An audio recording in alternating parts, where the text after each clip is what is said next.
এই স্বাদের কোনো ভাগ হবে না বন্ধুরা।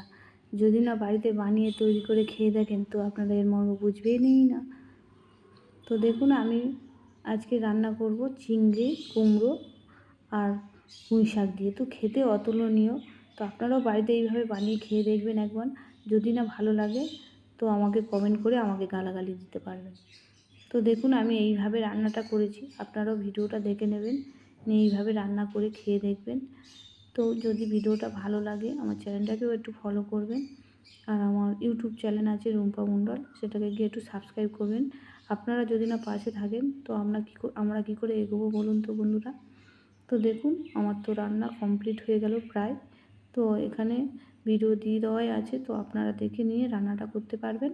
তো আমি আজকে আর রান্নার কিছু বললাম না। তো যতটা পেরেছি আপনাদেরকে ভালোভাবে দেখাবার চেষ্টা করেছি। তো বন্ধুরা ধন্যবাদ।